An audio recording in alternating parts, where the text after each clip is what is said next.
Well, big up, big up, big up. Welcome, welcome, welcome. Uh, I am solo today. I was hoping I'd have a panel, but no one responded. So just going into this solo. And also, uh, my stomach hurts so bad. So we'll have to bear through. I'm gonna grit and bear it to get through this episode, considering my stomach is crushing me right now. Um, but all the same, I am here. I'm glad to see that you are too.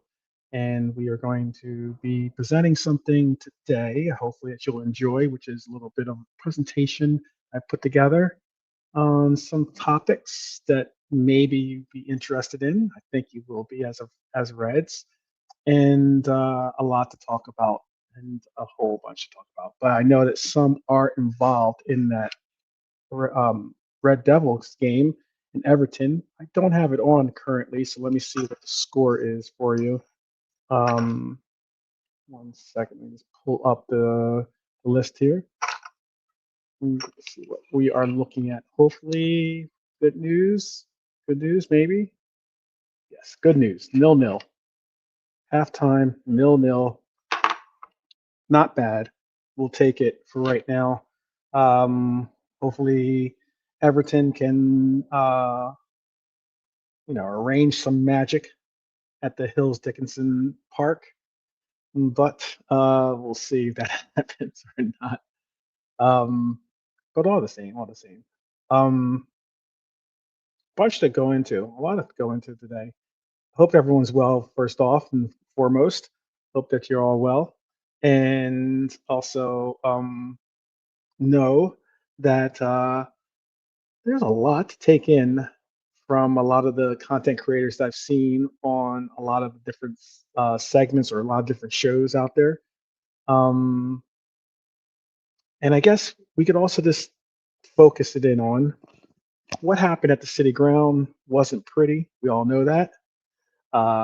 It wasn't composed. It wasn't controlled. But it was certainly a game that amounted to 3 points, and that's all that matters.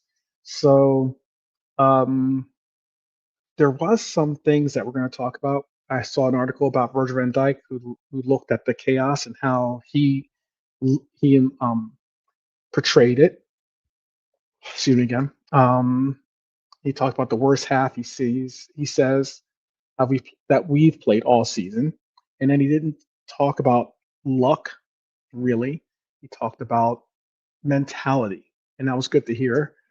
He talked about resilience. He talked about the one thing that keeps a team alive, and that is when the football disappears, you step up, and the heart definitely will determine whether you get through the storm or not. So tonight we're going to talk about the performance. Honestly, we all know how that's going to go. A little bit ups, a little bit of downs, but we're going to talk about the VAR drama that's been out there. Gary Lineker speaking on that as well. We're going to talk about Rio, something that I think a lot of us like to talk about, which is the promising young lad that we have in our midst. Because the question is getting louder every week. Does he need to start, or at least get more playing time? It's a big, big question. And then we're going to step into some red rumors, some Twitter takes, because noise doesn't stop just because the final whistle blows, as we say, right? So first, I want you to remember this. You know, please do subscribe if you're new. If you're not, pass on your friends or likes, even if they like football or not. Maybe it could be an introduction to them to football, and it certainly could be an introduction to the best club that I know, and I'm certainly think that you know around, and that's Liverpool football. So do ask them to subscribe, ask them to join the conversation, be able to enlighten or be enlightened, whichever the case might be. And let's get into what we have to say, which is our first episode, right? So our first episode is, let's start with the captain. I think that's a notable start. And Virgil van Dijk says something about something very telling after the match. And he said he admitted the first half was poor. He didn't dress it up. He didn't hide behind platitudes. He called it what it was. And Arne Slot went even further, saying it wasn't. It was the worst half of the season, and that's something to say right there. At least acknowledging it. 12 shots conceded in the first 45 minutes, the most since 2015, by the way, in a first half. That's really, really a staggering number. It's been over 10 years, over a decade since we've seen those kinds of numbers. And then Virgil pivoted. He said, resilience has been questioned this season, and it certainly has by a lot of people out there. Um, some in the chat, some on this panel, um, some especially in the other chats that or other content creator worlds that we find ourselves sometimes rummaging through. And he acknowledged that's leadership. But then he said the last couple of games have shown consistency in everything. And I agree with that. We have seen a consistency in our defensive prowess, our defensive measure. Clean sheets are starting to pile up, something that we didn't see towards the beginning, if not even in the middle of the season. And the consistency, you could say, was there except for that first half. And that's where the key line is. Football isn't 45 minutes, it's 90 minutes plus. And that's not just rhetoric, that's some type of mental framing that you have to do. Something that we all need to see happen. I think when the first McAllister goal got ruled out, and all of us were very excited about it going, the goal going in the first place. But when it got ruled out, you saw the City Ground Stadium get pumped. You saw them get electric. You saw them rise up themselves.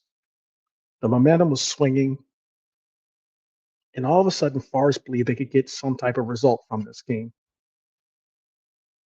That's usually where nerves creep in. That's usually where Liverpool this season, maybe not in the beginning, but certainly towards the middle third of the season, that's where we've seen this team wobble and sometimes fall flat down on its face. But Virgil said that was we that created the chaos. And I like for you to think about that phrase for a second. I'd like for you to really, really think about that for a second. Big up, big up. Got Dustin in the house, legend that is. Big up to Hylor. Big up to Red Armchair Supporter. Big up to Lone Sheep, by the way. Big up to Lee Wiskid, who was here from the gate. I really want you to think about that phrase for a second. We create the chaos, something that we haven't done for quite some time. We didn't just survive, we pursued an active role in creating chaos in that second half with long throws. I saw Joey, and this is possibly, I thought about this more because I know that people were talking on the show yesterday about what the reason was for Joey and even Robbo to be inserted into the lineup. And not only was it to move Dominic Szoboszlai back into a more predominant, or to keep him in that midfield role, it wasn't just to also solidify our defense by the way that we did. But I really think that we knew we were going to need possibly long throw-ins. And Joey G is our best long throw-in specialist, if you want to call it that. And that's exactly what we got. Towards the end of that 90 plus minutes and towards the extra time, we had throw after throw being conducted by Joey, launching the ball into their box. And that was where it started to happen. The pressure started to mount, recycled possession, the second balls. They forced Forest into the defensive disorganization that we saw them get into. And that's a little bit of a manufactured chaos that we created. I don't think that we want to be in that state and realm always. But that was just it. And I appreciate that, Dustin. JK hooked up the background for me on this one. I appreciate it. Appreciate it. But that's what I wanted to get into, is that what Virgil was saying, I think resonated a little bit with me, because, that's what elite teams are supposed to do. When the rhythm's not there, you have to find something else that works. You find anything that works. You don't just try to keep repeating and repeating the same things that aren't working. We had to revert to the things that we see Arsenal do time and time again, for instance, with the long throw-ins and the corner kicks. We had to create this order and then capitalize off of it, because that's where we were. We had our backs against the walls. Now, I'll say this, and this is important as well. The first half cannot be repeated if we're going to get top 5 or top 4. It can't. That was unacceptable. Allowing for a team like Nottingham Forest control, dictate, absolutely pepper. I wouldn't say pepper our goal with shots, but certainly get off shots against us is not what we want to see. If it wasn't for our defensive unit of Virgil, Ali, and Kanate, and I give credit to Dom and Kirkez as well, but if it wasn't for our core unit right there, then we're looking at a different score line going into that first half, or going into that second half, excuse me. They defended the box like it was their ultimate last job. They absorbed the pressure. They forced lower quality efforts. Other than the Hudson Odoi chance, which is probably, I think, half of the XG that they amounted, which I think is like a little bit under 1. I think they had like 0.9 something XG. If you take that for what it is, we definitely were looking at Forest take, I think it was something like, what was it? I think I wrote it down. It was the number of shots that we saw from outside the box was absolutely ridiculous, because they couldn't work it into the box.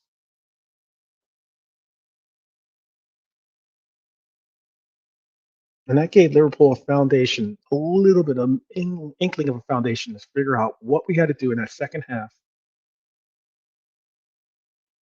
and really capitalize.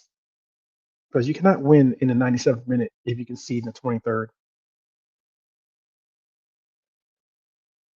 And I'd like to say Rio's introduction matters here too. We're going to talk about Rio a little bit more in the episode, but I really want to emphasize, shout out to our captain. Maybe our coach doesn't like commending this young lad, but Virgil praised him. He was direct. He was fearless. He didn't cower. He was strong for his age. He also said something key though. It's on to the next one. Nothing more, nothing less, but on to the next one. Like he's like a hip hop star. And that's how you manage a 17-year-old. You give him praise, then you ground him. And you have to do that, because we're going to need Rio again, because Rio is about the only thing that we have, I think, on this team when it comes to our front line that can bring us pace and excitement and electricity at this moment. But I'm going to transition to something because there was something interesting that I saw get reported on, and um, let's talk about VAR. As always a fun subject. Rio is cooking in clutch moments. He is. He's not scared to go and attack, which is something. I think that what the unique thing about him is that he's a young lad that just hasn't, he hasn't been. He still believes. No one's told him not to believe yet, and I hope that no one does ever.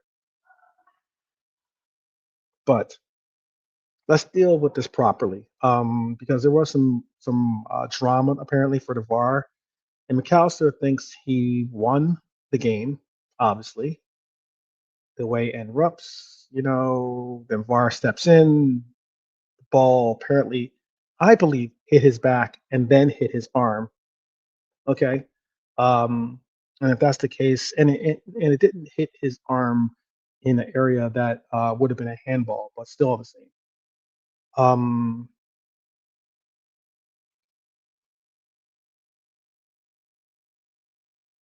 it directly led to a goal, and that's the issue. That's a rule of the law, letter of the law, as they say, and it's disallowed. Premier League Match Center released a statement. They said the referee announced it's accidental handball by the goal scorer, direct free kick. Now, here's what I respect. And again, this is a shout out to my Argentine brethren, my Argentine red, Macca. He didn't complain. He said it was harsh, but it was fair, accepted the accountability for it, and kept it moving. It certainly helps that he got the winner very close after, but he didn't complain. And what I love more is that he said this is something that he reported too loudly at least. He said he told Hugo before throwing, this will be our goal. I love the fact that Macca carries that true Liverpool Reds heart, determination, never give up mentality. That's true belief. People have been very, very, very, very cognizant of his play and the likes, and rightfully so for good parts of what they have to say.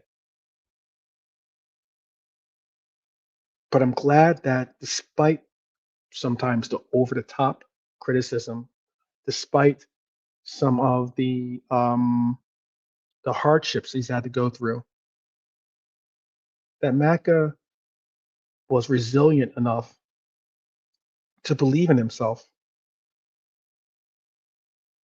It's not an easy trait sometimes when chips are down, because when they did go to it, they checked for offsides. They said the semi-automatic technology, clicked in, and there's a long pause. But then again, guess what? The referee points to center circle, and it's a goal. And it ended up being the difference maker for us. And it was interesting because Arnie Slot's reaction was very interesting in itself. He said, "We got more than we deserved." He said the draw would have been fair. And I agree that's honest. I agree that's honest. But he acknowledged that we've been on the wrong side of performances this season. And that's why when I hear that, I say, we still deserve this one. We certainly deserve this one. It was like a second coming. It was definitely our Desmond in that it happened twice. And that's football.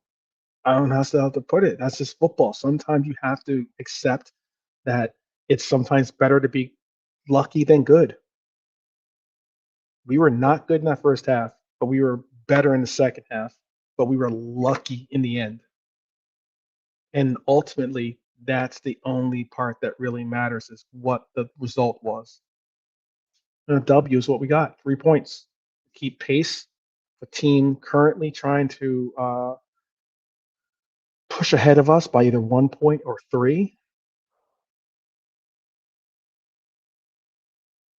And what was interesting is that um, there was this automated offsides debate.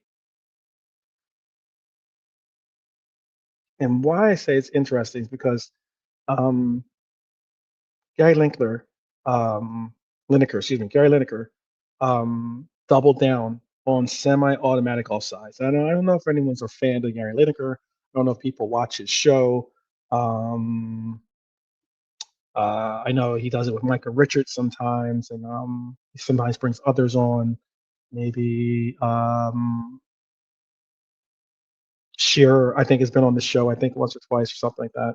At least once or twice. And Gary Lineker doubled down on semi-automatic offsides by doing this. He questioned the wording because he questions whether we truly trust it. Talks about dangling legs. He talks about this and that. Micah Richards says sometimes they show it, sometimes they don't. And I agree. I believe that you should show the semi-automatic offsides every time. I believe you should show the line every time. Because how often have we seen a call go and we don't see if it was offsides or not, and then we're left with that big question mark of interpretation. And I can give you my stance. I mean, if we trust goal line technology, why shouldn't we trust this technology as well? Can't be trusted only when it goes against us, and it has. I will admit that there has been situations that it wasn't the technology that ended up screwing us over. It ended up being human error that screwed us over. And football is moving into very, very precise margins. If you looked at that line that they said was the difference, it was centimeters.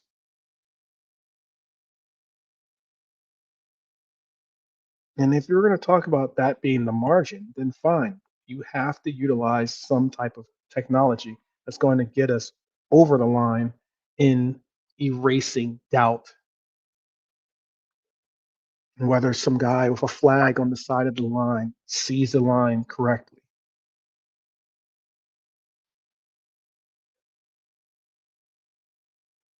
Because it can remove human elasticity quickly. But earlier this season, it went against us. This time it goes for us.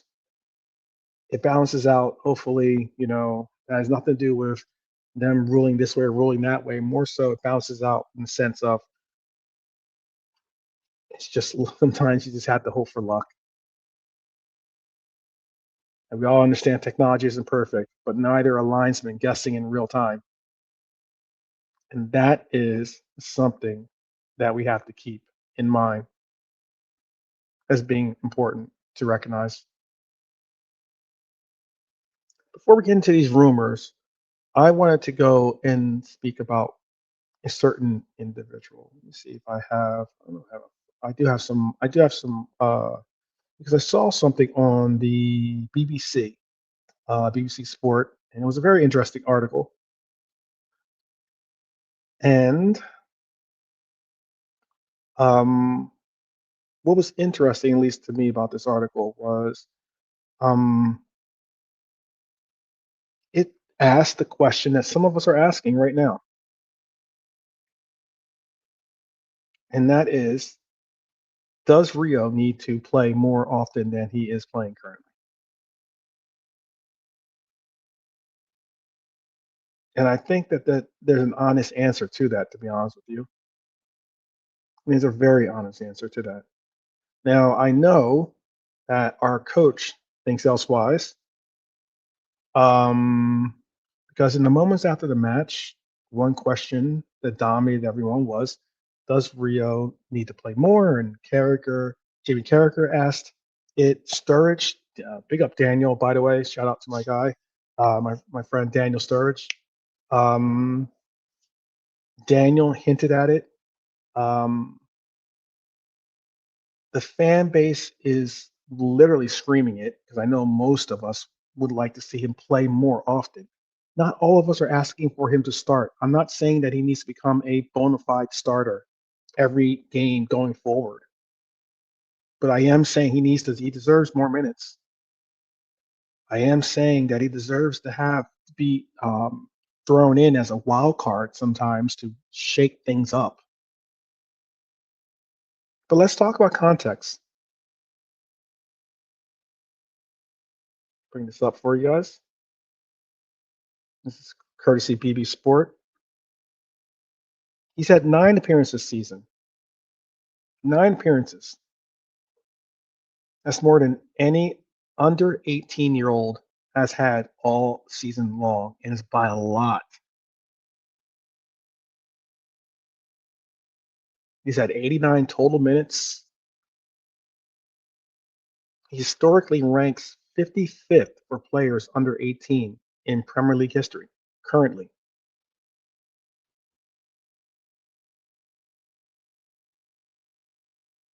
So,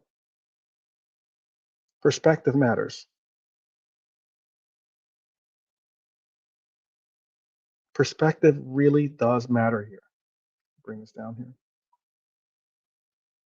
And why I say that is, if you look at it, let me see, I might have another, I do have another, I'll show you this graph that BBC also utilized as well. If you look at it, and this is why I think perspective matters.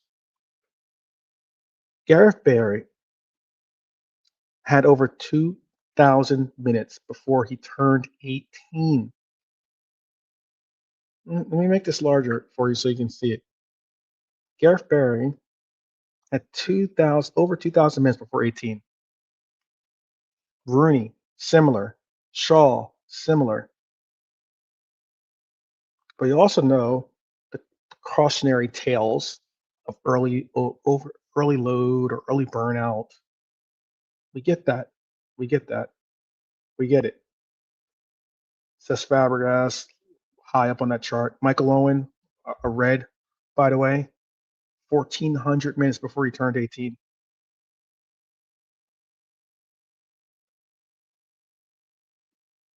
Now, why I bring this up is because we're all asking, well, what's Slot think? What's Art Gaffer think? And his common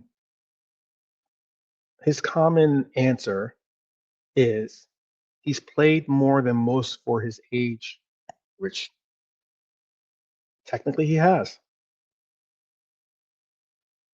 He is not lying. He is accurate. I'll show you that stat again.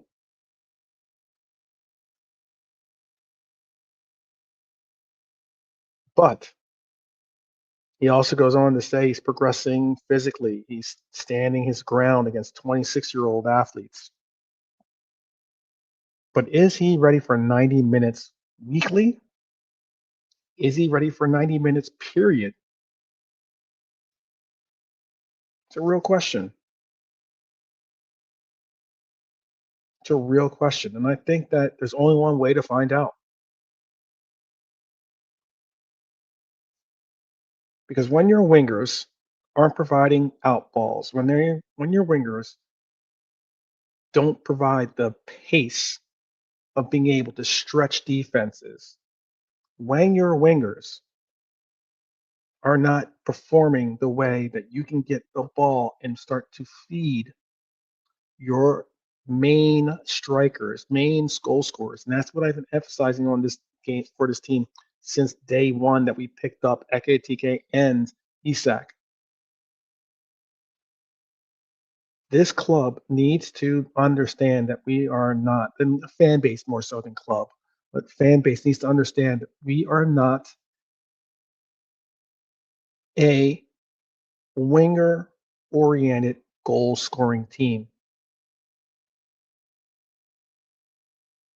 This new inside forwards, slash winger concept.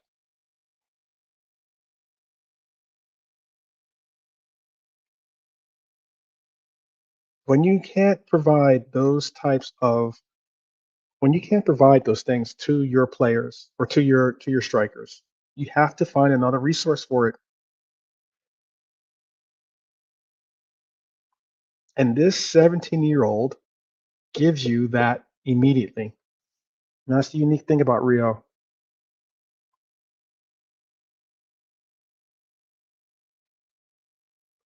And that's true, Red Armchair supporter. At present, neither one of these wingers is really scoring, much less creating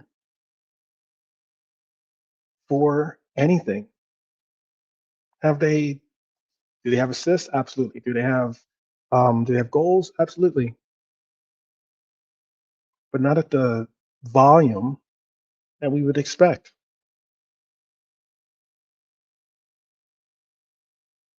And that's the unique thing about where we're at right now with this conundrum of a question. Because the conversation is going to shift from, do we protect Rio, or, okay, that's what Lone Sheep is saying, he's protecting him. But the conversation shifts from, do we protect him, or can we afford not to use him more often?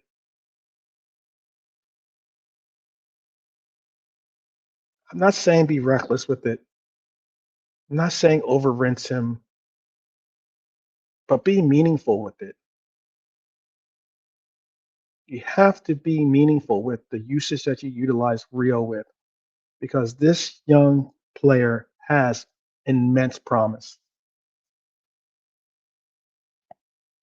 It almost makes me want to say, why not even see what we can get out of Trainioni more than we have seen as of late? Because Trainioni was the bigger star, or was the big star, before even Rio got with this club. And we've seen Trainioni play exceptionally well. But yet, I don't know if I know that the report is that this coach has a good track record of developing young talent. I'm saying, show me. I'm saying to our coach, show me.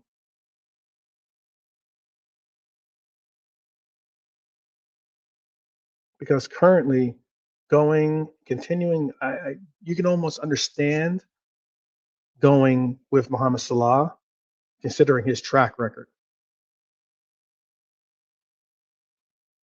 And you could almost argue, you can understand why he goes with Cody, because Cody is going to give you more defensively than you get out of Rio.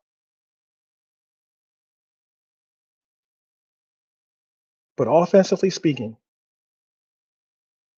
we do not get what we need out of either Cody or Mo that we've seen come in the direction of what Rio, or even that sometimes Chiesa, brings to the pitch. And that is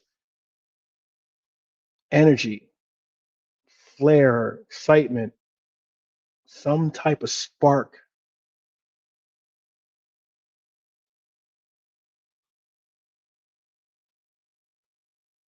Trey will need to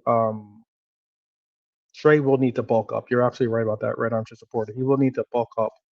I believe Rio will need to bulk up a little bit too. Sometimes you don't want to bulk up too much. I think you don't want to bulk up too much because it can sometimes impact your ability to have your acceleration and pace can go from bulking up a little bit too much and having too much muscle, as opposed to the actual spring in your step to move with the pace that you need. And I agree, Lone Sheep. I think there's more of us out there that are starting to realize that Rio needs more minutes.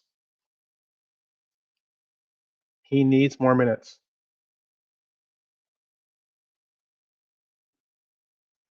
Hyler says he admires the man who have the ability to look positive on things at every situation. But the truth is that even if you look positive on things, our performance this season isn't good. And it has not been per se good. You're right. It's not been. But let's see where we're at. Hopefully 64th minute, 0-0. I'm gonna tune in, see if I can tune in to see where we're at. Hopefully we are not looking at something. Let me see what the sofa score is saying. Man United are pushing. Whew.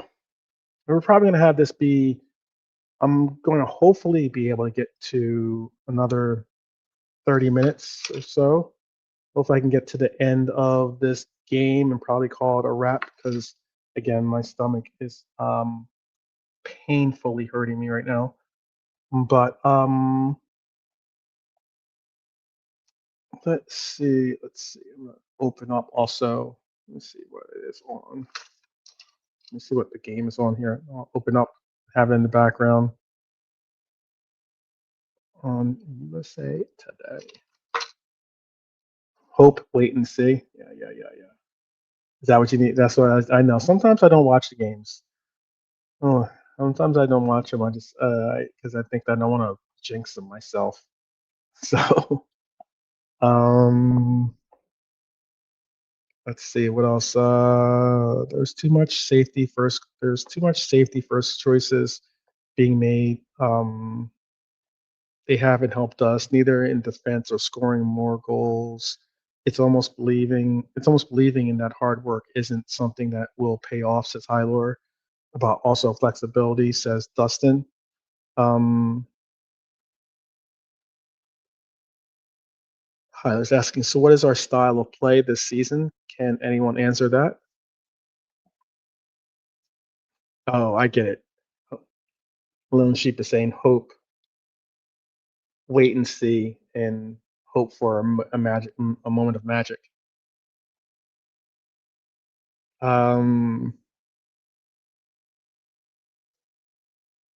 Let's see. Hyler says he loves Ekitike and thinks he is a wonderful talent, but his strength is for sure not aerial duels or scoring from headers. Yeah, you would think. Still, we are pouring in those crosses, hoping that something will happen. Yeah, that's true. He's not. He's let us down a couple of times with those headers that we should have had a little bit better accuracy on. I agree with that. But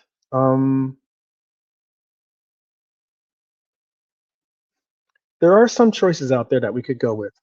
Now, I'm going to give you some of these red rumors, and I'm going to give you Twitter takes after. But I'm going to give you some of these red rumors, and they're interesting rumors because apparently, Diomande, the 19-year-old, has pace, certainly his output. He has been a Bundesliga breakout player, certainly. Bayern Munich are very interested, but the report suggests that Liverpool may have an agreement in principle already arranged. Now, if that's the case, I'm excited to hear that. He has been a player that I have been trying to watch more of because I think that his pace and his ability to get involved offensively could be a massive difference maker. Being able to stretch the defensive lines, being able to open up pockets of space, being able to create lines of channels that strikers can run into, and a fit Isak / a fit Ekitike, either hopefully together, but even solo, would be phenomenal. Now, the thing about it is that what's being said is that it's an 88 million pound evaluation. That's his valuation is being set at, reportedly. I don't think that it's going to be that high. Only if it might be that high if we get to a bidding war. But if the terms are already agreed in principle and the player has his heart and mind set on moving to Liverpool over some of the other competition that we have, that's a positive. And I think that he fits our profile that we're looking for, the profile that I was just speaking on earlier.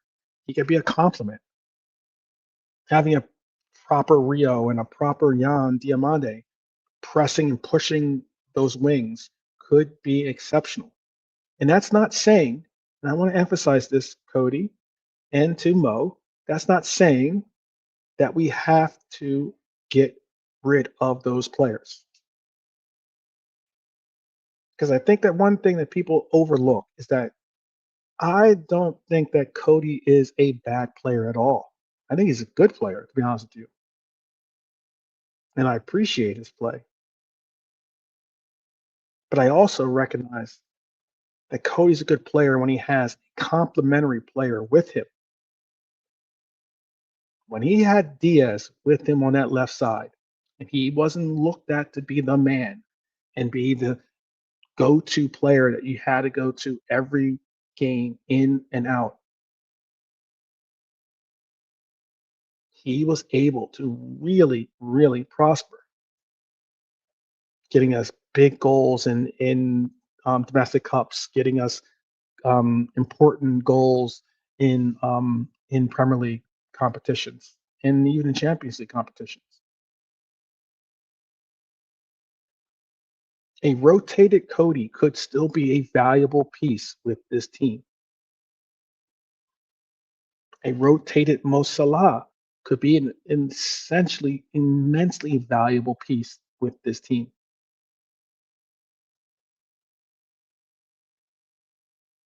I don't think, unfortunately, this team is going to go the direction that I would like to see it go. And the direction I would like to see it go is either pick up Elise, pick up a player of that exceptional ability, or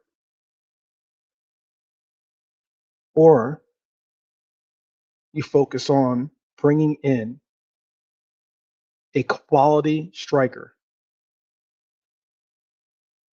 You might say, well, what are you talking about? What are you talking about? We already have Ekitike and Isak, two quality strikers. But what I am saying is that rather than have them be rotating with each other, I would prefer to see them playing on the pitch together and have thus the need to have strikers that can rotate with them. That's essential. I don't know if Lone Sheep's leaving because Manchester United are apparently up 1-0.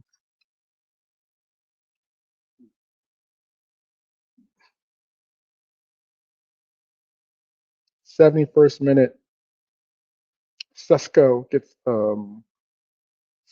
was just newly subbed in. Sesko subbed in at the 58th minute, and he gets the goal for Manchester United in the 71st.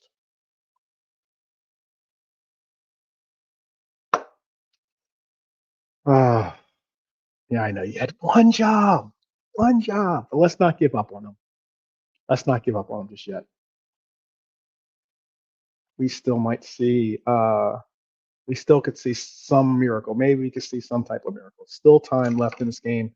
72nd minute, 73rd minute, and Everton are starting to show some signs of pace or signs of momentum towards possibly getting back a goal.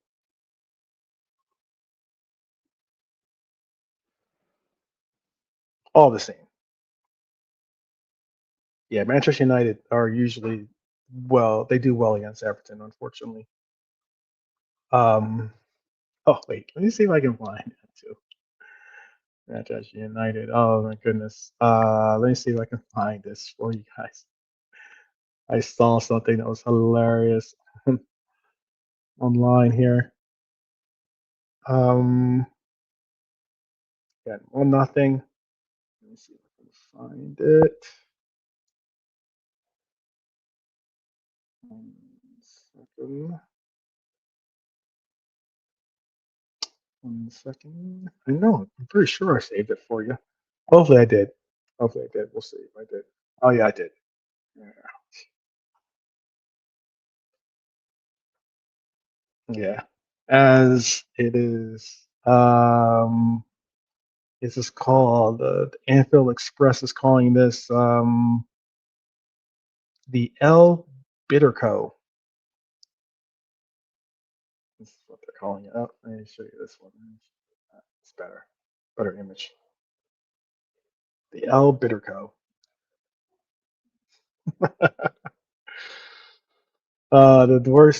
The worst team in Liverpool versus the worst team in Manchester, duking it out. Well, I'm hoping that um, I am hoping that the Blues can overcome the Red Devils for this one, for this El Bitterco. But again, let me get back to what I was saying. What's unique about it is, again, I'd like to see some explosive wide threats be placed on this team. If we're going to go that direction and we're going to still focus on utilizing wingers and utilizing them as resources, um, it's nice to know that his dad is a huge Liverpool fan and that obviously that has had some influence possibly on the direction of his team, maybe himself as well, as to who they would prefer to see him go and be a part of. Similar to Frimpong's dad, for instance, who was a very big Liverpool fan. But honestly, there is a rumor that I would love to see just go away. I would love to see this rumor go away. Not the rumor I just spoke on, but this rumor coming up that I'm going to speak on. And that is, um, yes, this player has pace. Yes, he can put out for the press. Shout out Cedric, by the way. Big up, evening. But stylistically, even the temper that he brings, temperamentally, the temperamentality that he brings,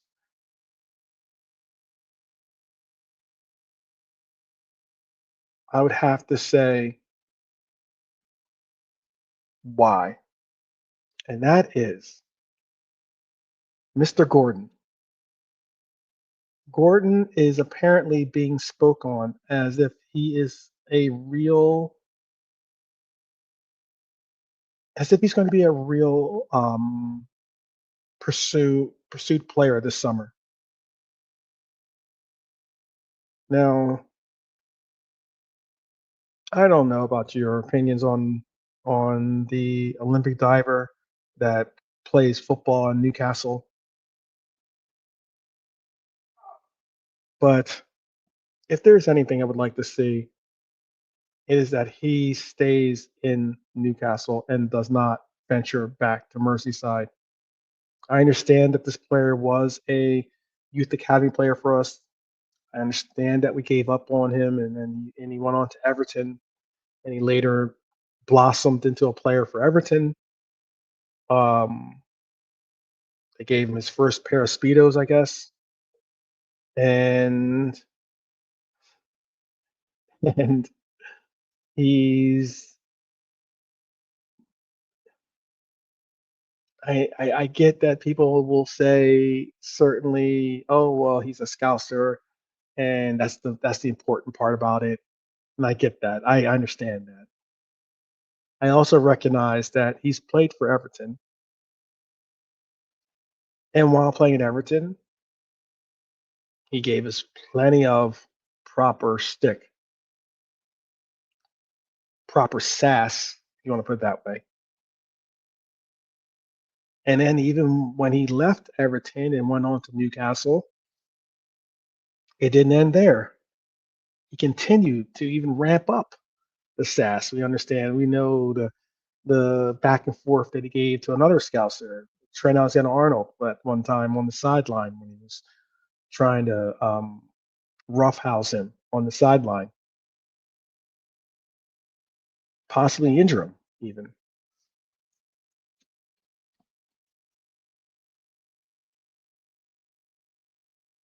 Look, I get that there's a big question over whether Salah is going to stay with this club. I get that his future is a big question mark. I also get that um, there are answers out there.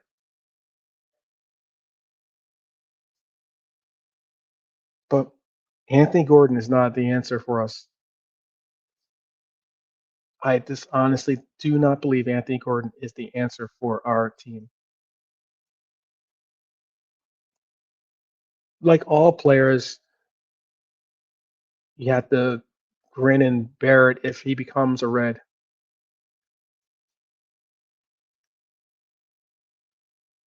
But I've actually been vocal about that I am not an Anthony Gordon fan simply because he is a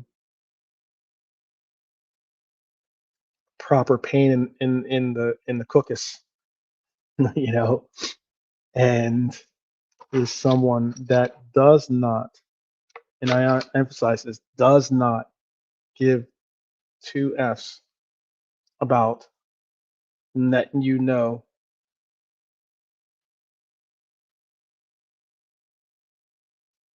Still 1-0 still, by the way.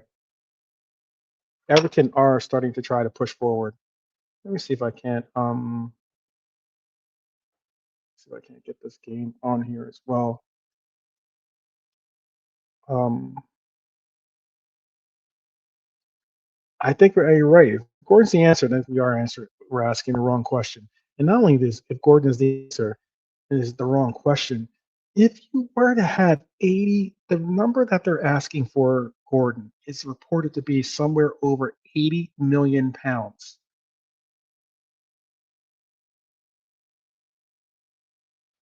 80 million pounds.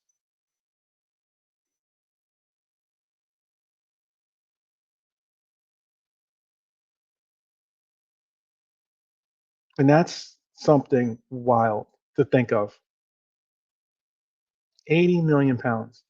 It's why when I hear that number and I go, 80 million, if you're going to pay 80 million, go out there and get me Yan Diomande. It's about the same, if not, you possibly could pay less for him. We could possibly pay less for Yan Diomande than for than Gordon. And that's why it's one of those things where you're just like, what would you even think of?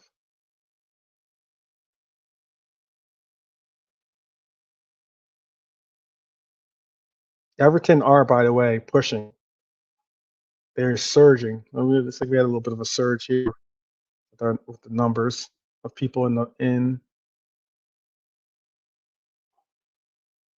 Come on, Everton. 82nd minute here. I'm gonna open up this. Close that for.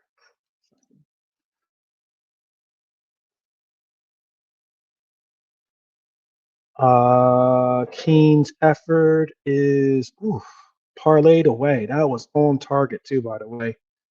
Good save by Manchester United keeper. Very good save. Again, if we're going to talk about it, let's talk about the right questions. And the right questions are: what is the player profile that we need? What's the player that we think could be a future component?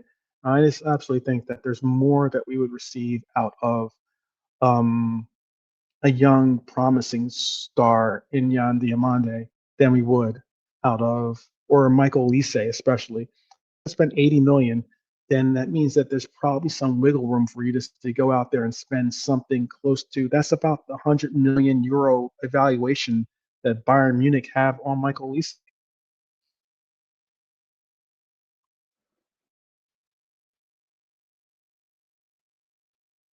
That's why, if anything, I'm saying let's see it happen. 84th minute, corner kick coming along the way. Oh, it's absolute chaos in there. Another corner kick coming up. 84th minute, like I said. Some of you might be ahead of me, by the way, so don't give me any spoilers. Hopefully, I'm not ahead of anyone else in the chat. 84th minute here. They have to do something about corner kicks. There has to be some type of um, there has to be some type of guidelines that they bring out. Tarkovsky just got a yellow card, by the way. Shocker. He's one of the dirtiest players. Absolute dirty player. Harry Maguire just got a yellow card as well.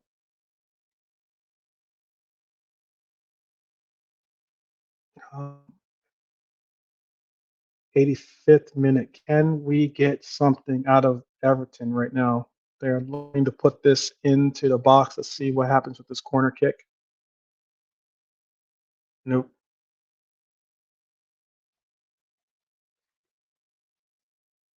United clear the ball, and it is back to hope. Let's see what happens.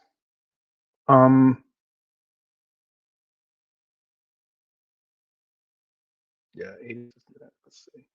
Still, as you're saying, Salah, you're talking about Salah. There have been suggestions that Salah is going to, that maybe it's best for Salah to leave. I don't agree with that. Um, that it's best for him to leave.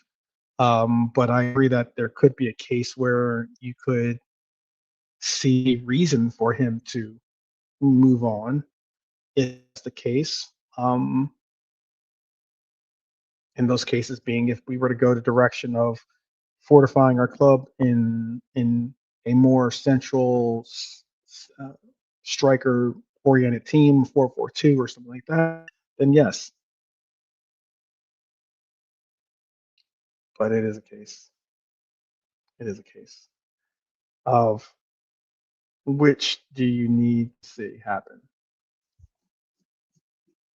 6 minute, United has just recovered the ball. They're giving out. They're trying to retain the ball, it seems like. Not really much of pressing forward for an actual equalizer, or excuse me, equalizer, go ahead goal. Everton, on the other hand, are trying to press the issue. Can we get a result? 87th minute. 87th minute. I don't know how much extra time is going to be put onto this, but there's probably going to be a bit because it's been kind of it's definitely been some time wasting here and there in this game. But we'll see how much extra time is laid on. It's still long before this 90th minute. Everton has to be careful to not do what they just did, which is give away the ball in a bad area.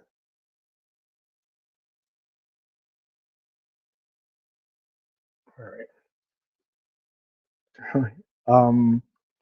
Salah is for sure better this season than last season, but other than that, most players aren't performing way below last year. I agree with that too. I agree with that.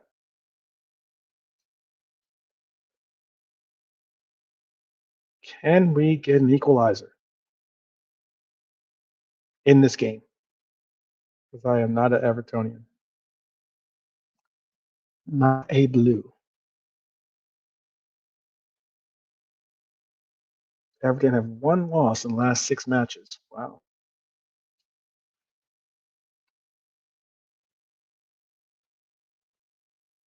Can we push? Another corner kick coming up. This side, this time from the right side.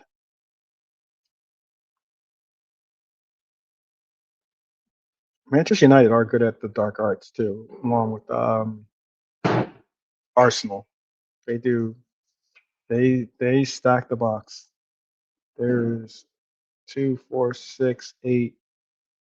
Yeah, I think the entire team's in the box. Manchester United have had 0 corners. 0 corners, but they've taken care of this one. Can they get it back in? They're poor. Everton is so bad. I'm sorry, they are bad though. They are bad. All right, Manchester United is still up. 89th minute, 1-0. That was their 10th corner that Everton has had in this game and were unable to score. Cunha just did some, again, time wasting style fall over, get the call. See how much time is going to put into this one. See how much time they're going to give. See.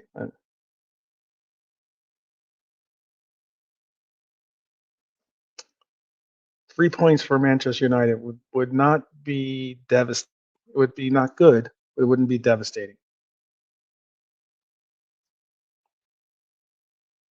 Man United have just picked up their first corner of the game in the 90th minute. So you're going to definitely see some time wasting here. Let's see how much time they're going to put onto this game. Let's see. See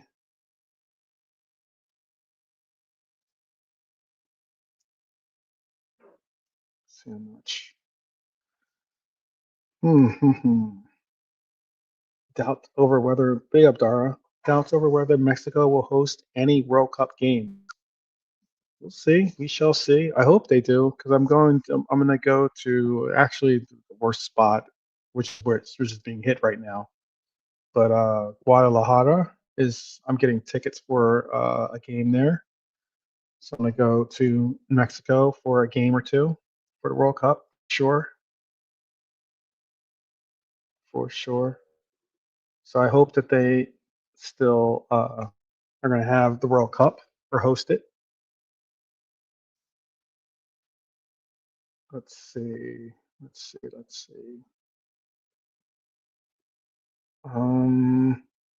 Come on, Everton.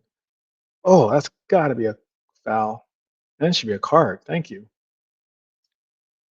So there's 5 minutes of extra time.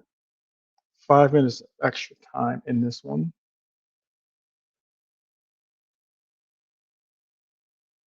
We're at the 92nd minute, by the way.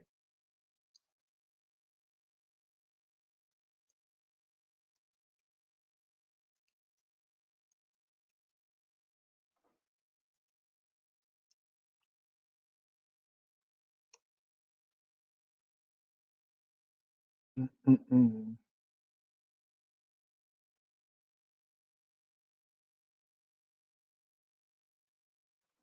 We shall see.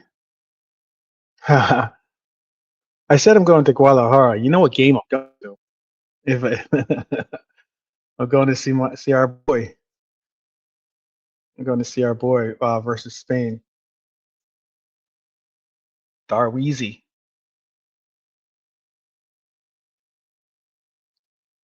Oh, Pigford with a very, very good save.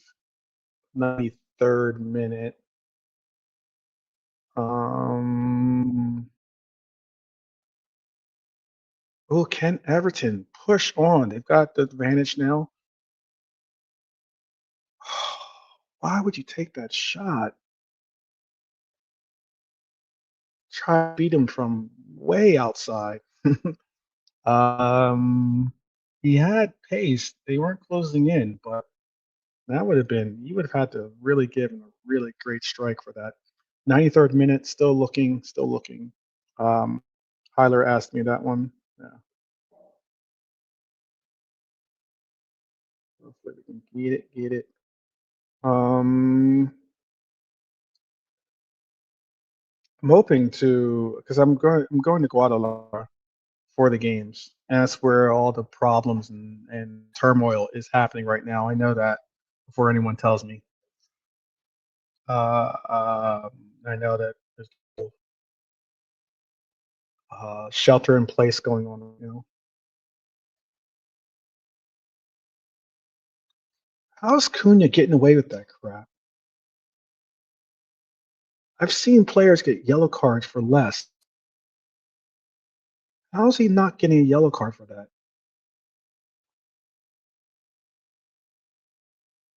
He's got to get a yellow card for that. Is Oh, he doesn't get a yellow card. Go figure. He just screamed and yelled and pushed the guy over first off, but then and was like intimidating the player, trying to intimidate the Everton player. They're getting him off the pitch right now because he's out of control. He's a little bit of a problem. I get Cunha is you do like that kind of thing, but that kind of excitement for the club, but whatever.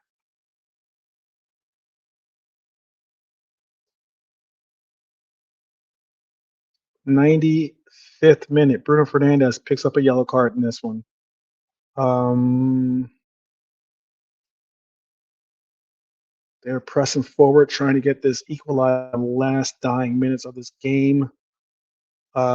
Any type of result will do for us, other than obviously not a Red Devil win.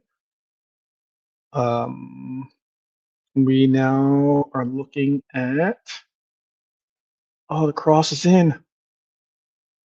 We're looking at it being. Oh, that is a bad call. I think that might be a bad call. Let me see if that was actually off of. Who is that off of? That's a bad call. That's a bad call. This is why I say that goal kicks and corner kicks should both be administered by VAR. Goal kicks and corner kicks should both be administered by VAR. I get that people are going to say that's going to add time to the game. It will not. It will only make the game go faster in the sense of getting the right calls. And that's a wrap. 1-0. Manchester United up the 1-0 win. They now sit in fourth place with 48 points. Ninth place is what Everton hold on to at 37 points. Mm-mm-mm-mm. Well, we just got to keep doing what we need to do for ourselves, people, and that's keep winning. Keep winning. Keep winning. Keep winning. All right. Yeah, I'm going to try to take in 2 games, but still, I don't know who the second team. I'm going to go see Colombia as well, but I don't know. I don't know who the team Colombia is going to face against. So, going to see both our boys. Going to go see Lucho and Darwin. So how about that?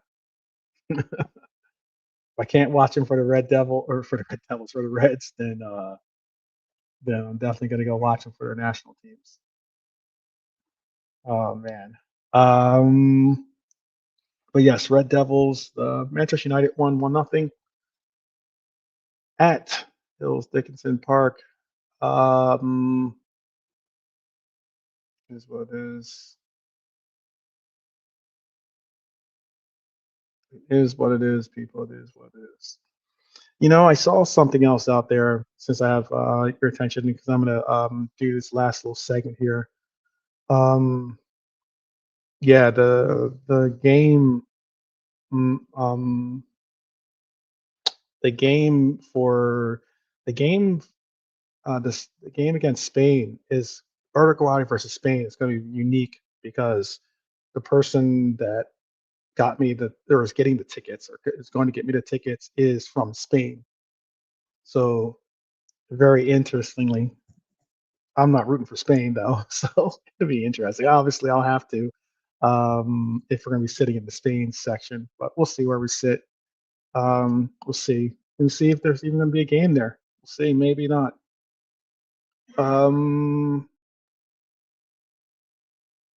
Still, there was some stuff about Trent, some Real Madrid reflections. He apparently had a regretful tone to his to some of the things that he's been talking about lately with Madrid without saying the word regret. Hey man, Real Madrid was I don't think Real Madrid was really ever your dream per se, but hey, it is you chose Real Madrid over what you called out as being your boyhood dream, which is to play for Liverpool. And now you have to deal with what you have to deal with. So the squad in transition, whether he likes it or not, is what it is, and that's something that Trent's gonna have to deal with. Injuries and the likes and not having an assured position. But I also wanted to do these Twitter takes before we wrap up here because now this game's over. I'm going to be bringing this live bird down to the runway. There was a couple of things that got spoken on. Jamie Carragher said that Curtis Jones takes too many touches. That's been consistent criticism. He's not wrong. I understand that has been very much a problem with a lot of people with Curtis Jones's play, but he needs to work on getting the ball from his feet to other players. I know that his mentality or his realm of thinking is that he'd rather have the ball at his feet than maybe at the foot of someone else that isn't as adept with the ball at their feet. JK joining at the end of the show. Take up, JK. What are you saying, man? Everything good? Yeah, I mean, it could be better. I mean, I was hoping that we could get a result at Hills Dickinson, but doesn't look like Everton. it is. Everton. They're anti-Liverpool. They sell their best players to Man United, so they're going to lie down for them, aren't they? I was waiting for that guy. What's his name? Tchaikovsky? The guy. Last minute equaliser. Yeah, like normally he's the guy who gets a last minute equaliser. But he's a Man United fan anyway. Yeah. He got a yellow card. That's about the only thing he got tonight. But I think that Barry dad looked okay up top. Lively. Yeah. No, I care less. But at the end of the day, Man United, come on, man. Instead go score. Look, I care less. Everything can lose that for the rest of their games for all I care now. Yeah, for all I care now, bro. Look, we're gonna play United at their ground. That's gonna be a big game now. It's gonna be huge. It's gonna be huge. And like, let's teach these guys a lesson. But we have to do more than that. We have to definitely keep winning. Because even if we do get a result at Old Toilet, we will still need to. Even if we do get a result there, we'll still need to get some other results because chances are we probably won't. Because we'd have to make up the difference in goal differential. That's big. That'd be big. Let's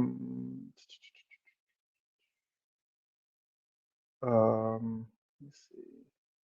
You still with us? Yeah. I thought it was on me. Like we're 6th now. Same. Like we gained 2 points on Chelsea. United win again. We've got West Ham at home next. Mm-hmm. United have got.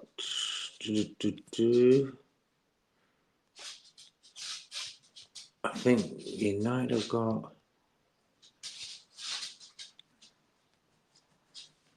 They're playing on Sunday then. United got Crystal Palace. United got Crystal Palace at home. So we played before United. Yeah, and I wouldn't expect too much from Crystal Palace. Even though Crystal Palace has played, I think their history against Manchester United as of late hasn't been too. It's been very good. Yeah. But something's happened to Palace. They lost Gay. Marteta is God knows what he's doing now. Starting Aston is coming. Yeah, but then we got to do what we got to do. Yeah, let's see. Manchester United won at Crystal Palace 2-1, but before that, Crystal Palace won 2-0 at Old Toilet. They've drawn, and then one time in 2024, they beat them 4-0. By the way, Crystal Palace won 1-0. So the last 4 meetings, the last 5 meetings, Manchester United have won 1 out of the last 5 meetings. Not bad. Hopefully, that streak does not end. So we've got Chelsea, we've got United, we've got Tottenham, we've got Villa. Yeah, like that City game when we were winning 1-0 at home, should have wrapped that up. Then 3 points there would have been lovely now. You know what I mean? So we only got ourselves to blame as well. Oh, you're good. Yeah.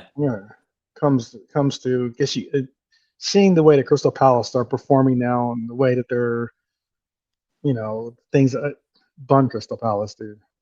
Crystal Palace held out on that deal for Gahey for what? If you're going to hold out on the Gahey, you got. I don't even think they got any big difference in money from the deal.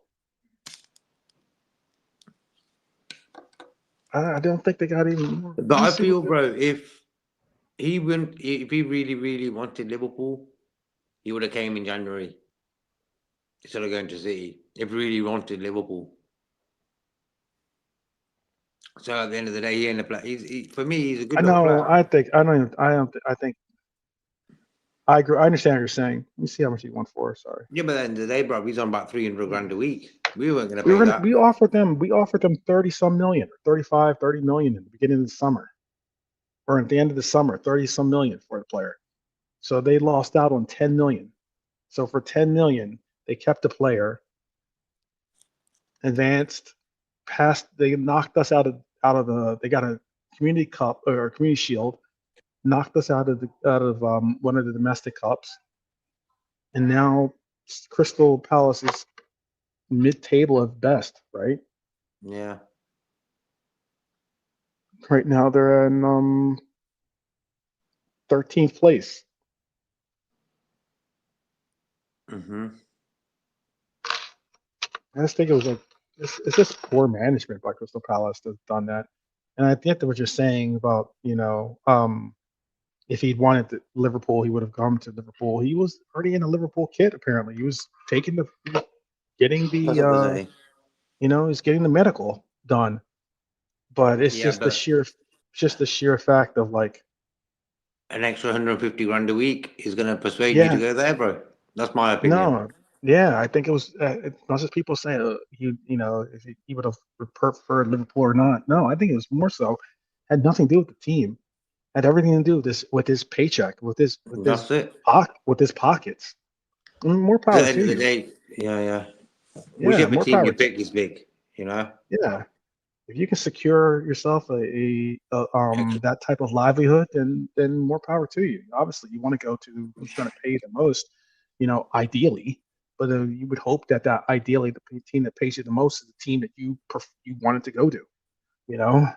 There's plenty of teams that'll pay you more than other teams, but doesn't necessarily mean that you want to be a part of that program. Real Look, for Madrid me now, it's, paying the money that. Yeah, go ahead. at the end of the day, bro, like we needed Semenyo and Gay more than probably Man City did. We sort of stood back. Semenyo, how much did he go for? Do you remember? 60 odd, wasn't it? 65 or something. Around that number, 60. I'm sure it was around 60 something. Semenya, hold on. I want to.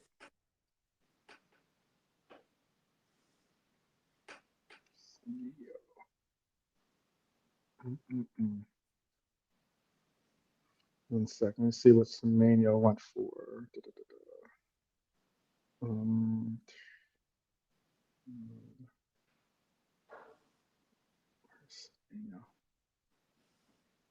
There's so many midfielders.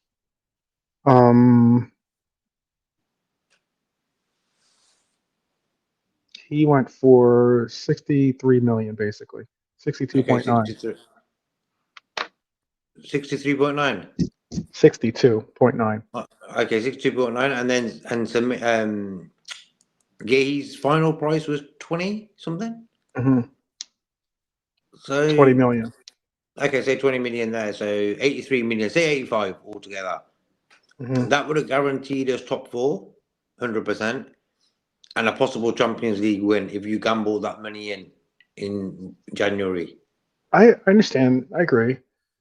I'm not trying to belittle the players. I just think that I would have rather seen, if you're going to spend 60, 70, 80, especially in the middle of the season, but like 60, 70 million, if not 80 million on a player, I just rather say, then get me a bona fide player that's going to be a guarantee. And that 80 million pounds, that's about 100 million euros, right? Go give me Allister. Allister's valuation is supposed to be 100 million euros. Go put a bug in his ear. I just can't see him coming to us, man. That name's been connected to us for too long, and I hate them type of rumours. They last 2 years, and what happens? He ends up going somewhere else or staying at the club he's at. Bellingham, the list goes on with us. Semenyo was meant to come to Liverpool, wasn't he? Gay was already dressed in a Liverpool kit, I heard. You know what I mean? So, until it's definite from the club that we signed someone, I don't get excited about new signings. Back in the days when there was just newspapers about, they'd come out with the transfer news. That's sort of concrete. Nowadays, your content creators just writing rumours out. McAllister might go to Barcelona or Real Madrid. Like, come on, how do you know? You just put 2 and 2 together and stuff like that, man. Agreed. Look, I say throw out a cheeky bid of 50 million and pick up Nick Waltemade. Yeah, I like him.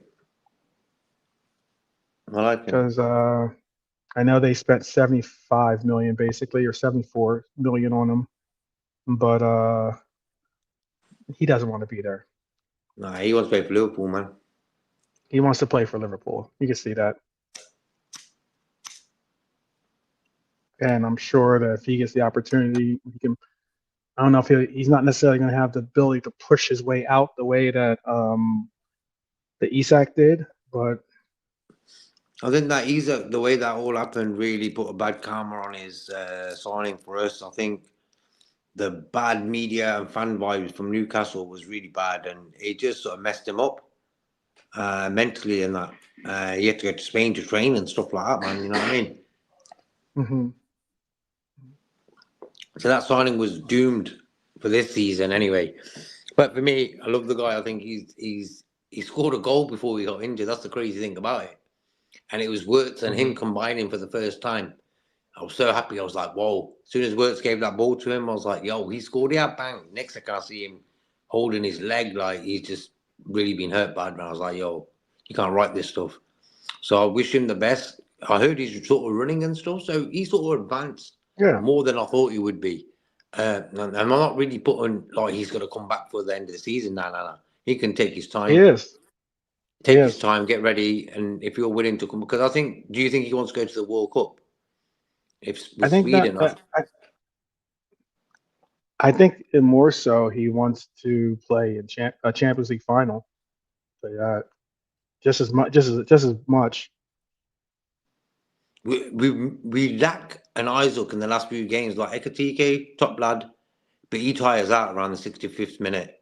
You can just see it in his gameplay. It ain't as sharp as it is in the first half. The best you can get out of Ekitike is in the first half. Yeah, I was about to say they haven't. Sweden's not in the World Cup just yet. They're in the playoffs, no? Yeah, they're in the playoffs, but I think Nations League sort of something. Yeah. They finished rock bottom, I think, in their group for qualifying. Yeah. Well, Bucharest is scoring. Yeah, they still got to figure it out to get into the World Cup. I decided I wanted to double check. I knew that they had a playoff, but I didn't think that they had a result from it or anything. I think the playoffs are in March, I think. Mm-hmm. They have to happen soon because the World Cup's coming in 3-4 months now. Yeah. I was talking about I'm going to Guadalajara for 2 games. Oh, okay. Who's playing who? Yeah. I'm going to the Colombia game, and they have Colombia versus to be determined. And then I'm going to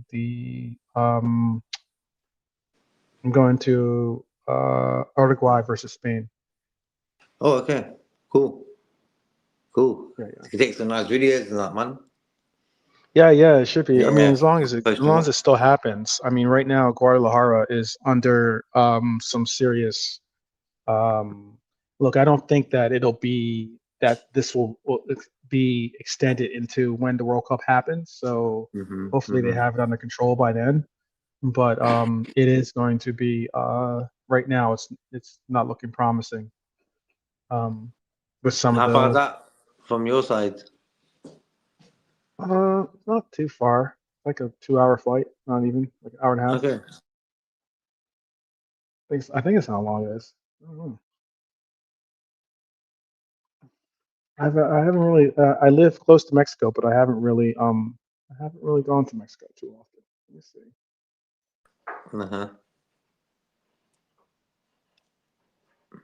Let's see.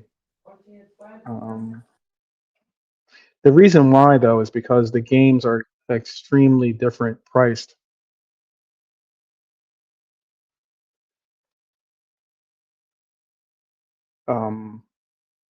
Than from the U.S. games. Because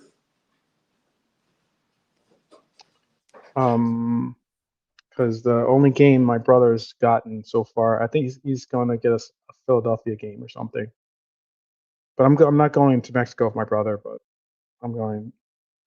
Let's see what happens. Oh no, Guadalajara is a lot farther than I thought. It's like 1,200 miles. It says. That's far. But it's still like a 3-hour flight. That's all. Yeah. The Helio saying about Diomande, the rumors are legit. We've been watching him and stuff. Yeah.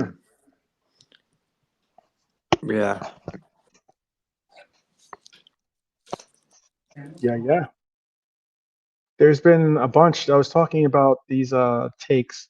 There's another take on Twitter. It was on I'm already at an hour and a half. I was only gonna do an hour show because my stomach hurts so bad. But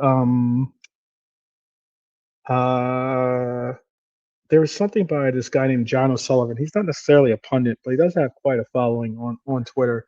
Yeah, I know. And he made this statement of, are we overrating Ekitike's start? He says, heading into March with 19 GA, he's basically level with Gyökeres. Is that true? I don't think so. I don't think he's on the level. I think Gyökeres has less than him. I think Gyökeres scored 2 yesterday. He did score. He scored twice. He did score. He's still whack. No, Ekitike for me, bro, it's a different culture, different world to Germany and that. A lot of pressure. It's Liverpool. It's not Frankfurt. Champions League games, FA Cup games, because in Germany you only got the one sort of cup games round. We got 2 here.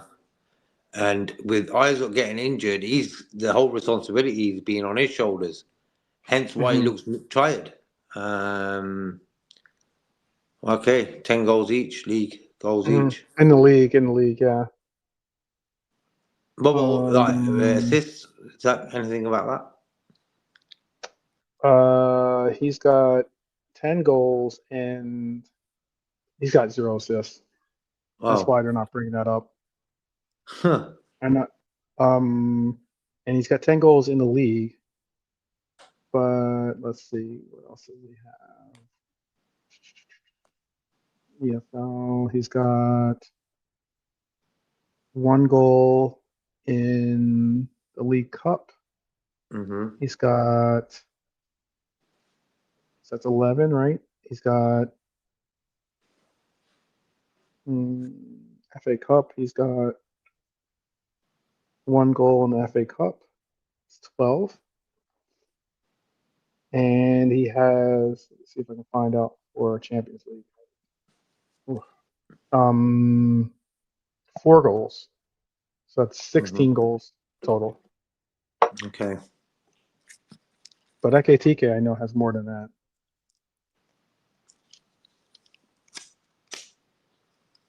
Maybe not in, that last little Flore against Spurs helped him out in equaling that conversation. But at the end of the day, when you look at yesterday's game, what did Gakpo and Salah do for Ekitike to score goals? Nothing. Words weren't there. Words weren't there. The guy who combines sort of unites everything together, works well with Ekitike and stuff. So who is that guy to do that? That's why for me, McAllister, bro, like McAllister, fair play to him. He weren't great yesterday. He got us to win. I don't, you know what I mean? But he don't do enough of them sort of through balls, plays that number 10 sort of game now and again. Because at the end of the day, we're not going to defend all fucking game. So sometimes it would be nice for him to just leave Gravenberch sitting and he pushes forward and does that number 10 thing. If words ain't playing. Give some balls to Ekitike to run onto, man. You see what Ekitike is like one-on-one. He's great. We need to... What I think about football is this, bro. You're either a goal scorer or you're a creator. I'm more of a creator than a goal scorer. And I realised I find it very easy to give people the ball in positions where I know they're going to finish it off. I just find it so easy to do that in my game. And I sometimes think, when I watch football, I'm thinking, what is in this guy's head? Can't he see that pass? Can't he see that little through ball? Also, I realised, when you pretend to shoot, pretend to shoot, a lot of defenders go flying in.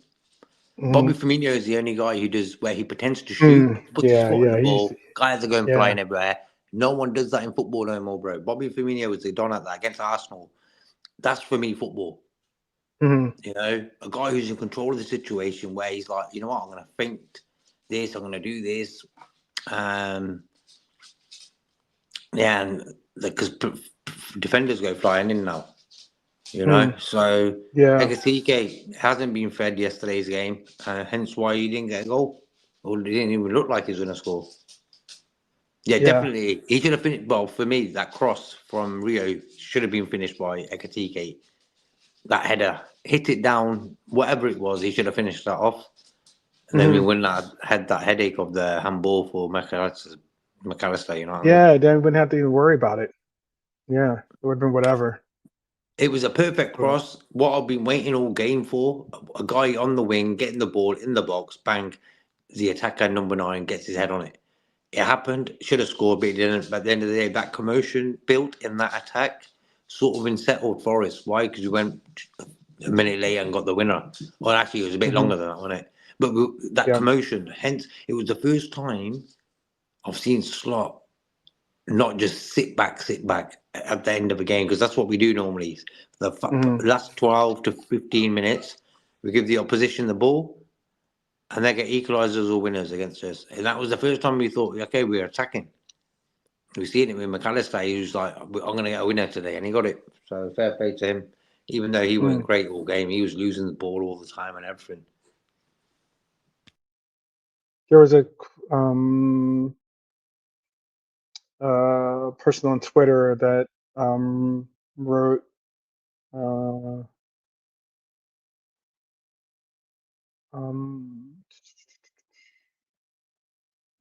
okay, something else. There was something that Arnie Slot did this weekend by commenting on Rio. I spoke about Rio earlier in the show, and on Twitter, this gentleman said that Slot doesn't really think that Rio is quite ready for regular football. Do you agree with that comment? I'll tell you one thing. I realised this season when he's played and that he looks like a little kid playing with adults. But in the last 2 games, I see a different little version of him. I think when you sort of start off in football, you're excited, you want to beat your man, you want to show the cameras what you're all about. And he runs into players a lot. But I realised in the last 2 games, he looks a bit more clearer in what he wants to do. I don't know. I maybe just me who sees it. I just feel like in the last 2 games, he just looks like a different type of player. Not that little kid no more. So that little run he did yesterday, got the ball in. That's what we want. And it was good to see him on the right side doing that. I'm sick of these wingers who are right-footed playing on the left and the left-footed playing on the right. I've said that. I've said that before too. Let's go old school now. Let's go traditional. But that's the thing about it. Okay, finish thought. Sorry. We've got centre forwards now in the team. We've got Ekitike and Isaac who feed off crosses. Yeah, exactly. That's exactly what I'm saying. Sense, that's exactly what I've been trying to That's emphasize. That's why Gapco and Salah don't work no more. And people keep moaning about them. Why? If Salah crosses the ball, it's always with his outside of the foot to get that ball in the way. If a guy with the right foot could do it, he would do it. Simple. Yeah, I think that's why if you were to see my football manager squad, like I have Allister on my team, and I have Salah still there too, but Allister plays on the left side actually rather than the right. I just feel he ain't gonna come to us. Yeah, I just no. He's too valuable for Bayern. Him, Diaz, and Kane are their attack. Yeah, they're gonna let him go. And I've been saying it too. Like I said, I just rather see us if we're gonna get wingers, get pace, wingers with pace. I'm not asking for Gordon, but I'm saying get wingers with pace and wingers that are going to look to facilitate the ball to the middle and go from there. Yeah, like remember when Isaac was at Newcastle, Gordon was feeding him all the time. It was Gordon one side, Murphy the other. Yeah. And it worked. Yeah. It worked. You got to feed the striker, man. You got to. You do. Got it. You got to feed him. That's why when you see a striker in his own half on the edge of your box, that means he ain't getting enough of the ball. As simple as that. You know what I mean, bro? Agreed. As soon as the striker starts drifting into them type of positions, he's not in the game. So he's searching for the ball now. And that's what strikers do, bro. I've seen it. I've done it myself. I'm thinking, you know what? I ain't getting nothing up top here for the last 15 minutes. I want to go and get the ball now. So what happens? I end up on the edge of my box. Yeah, you end up drifting. You drift out. And you try to. You find yourself going into a position that takes you further away from goal, which is where you should be sitting. Goal. Yeah, just wait. Simple. That's why it's important for me. Yeah, but I blame that on Slot though, because of the pace we play in the first half yesterday, and also the information he's going to give to Salah and Gapco. He's like, listen, we've got Hugo up there. He hasn't had for a few games. Let's let him eat today. The instructions are not there if I'm, I would even swap Salah and Gakpo on their flanks. Gakpo, you go on the right. Salah, you go on the left. One game, bang. Forest game was perfect to do that. Just fuck it up, switch it up. Let's see Salah getting crosses in with his left foot then. Why not, bro? He's madness, man. I don't mind it. I don't mind it. Inverted wingers are good, but I prefer the traditional left footer. I don't mind it. Left. Yeah. I don't mind. I don't even mind it when you have a left-footed player playing on the right side and a right-footed player playing on the left side for a fullback. If you ask me, I don't mind that either. Yeah. Force that way is normally because you tend to have players that have, vice versa. And what it is like you've seen, for instance, how Gomez has had really great success against Saka, simply because Saka is looking to, go to his drive in the ball, and he's trying to go to his left foot, and by doing so, you're going to Gomez's strong foot, his right foot, and he's able to take it away and be able to distribute it more quickly. So I'm right there with you on that. Right there with you. Oh my goodness. Well, you came in at the end. Let me get this little thing out here for you. Just trying to look at what the score is. That's cool, bro. Came at the end of the show, but I do appreciate the fact that you came in to help out all the same. Not the result we wanted to see today from Manchester United. They get the win. They push forward to be now. Let's see what they are at now. They're 3 ahead of us. They're 3 points ahead of us, but I just wanted to see. 3 points ahead of us at 48 points. 45 points is what we sit at, along with Chelsea. I just wanted to see what their goal differential isn't unattainable. United? Yeah, they have plus 11 as a goal differential. These clean sheets have really helped us out by trying to start to pick up some ground on the goal differential. We're still at plus 7. Okay. A lot of still a ways to go, but it's not like we can't get the Manchester United are at plus 11. So, and they've got some games that I'm sure they've got games that they will, not do well in. Look, bro, the big game at Old Trafford. That's the one. And another big game for them is when Manchester United go to St. James Park. That's going to be a big game for them. That's in 2 weeks. Okay. So United are probably better away than at home, I think.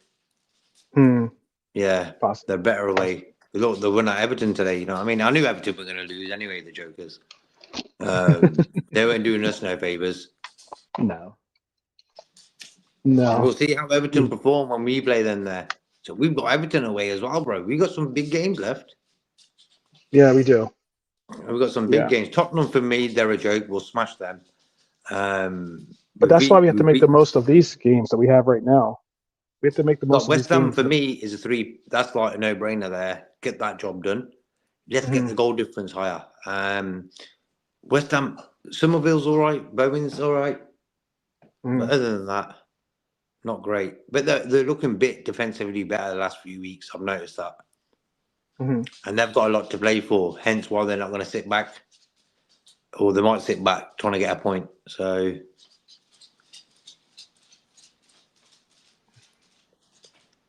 Well, my friend, I'm going to have to push out because I have to definitely, I don't know why my stomach hurts. Get some chicken soup or something. It hurts. And I'm going to say, I've already gone 45 minutes over what I was going to do originally. So hopefully you guys enjoyed the conversation that we had today. Hopefully we can have another one tomorrow. Anything I didn't bring up or anything I didn't get to, I certainly will revisit tomorrow. I know I paid attention a little bit to the Manchester United game, so that kind of took away some of the time I was going to spend on some of the subjects I brought up. So maybe I'll try bringing up some of them again tomorrow. But you like to say something to the people before we end the show? Yeah, peace to the chat as always, bro. And if you've seen Salah, he was smiling when he walked off the pitch today, and I seen him in the gym this morning. He was smiling again. So they got brother likes to smile. No, but it was good to see him smiling and training this morning. Like for me, I didn't want no drama again. We ain't got time for that. We've got games to win. Yeah, agreed. We have no time for that at all. I do have a moment of Red Zen, so we can push out on the right note at least. And again, big win for us.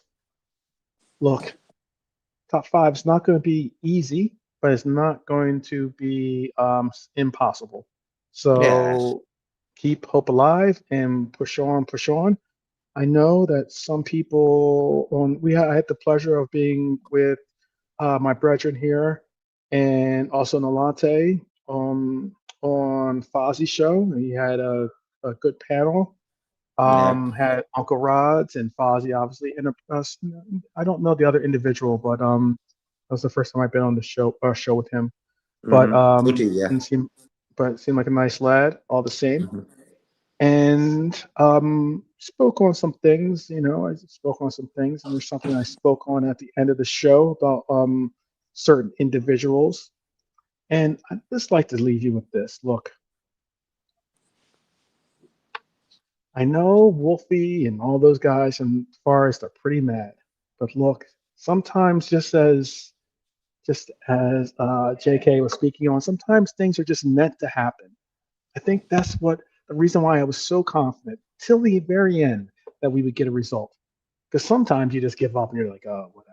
This is hopeless, when you're down 2-3 goals. But all the same, I'm gonna leave you with this.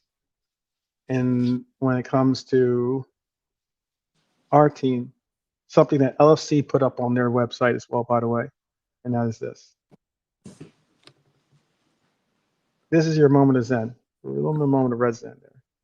2 of our South American boys out there delivered when we needed it most. 99th minute, 97th minute. Absolutely crucial points. Both occasions. And proper respect. Yeah, proper respect to McAllister for getting us those 3 points. Not giving up and getting us those 3 points. So, all right, people, we will see you tomorrow. Until then, up the Reds each and every time. Take care.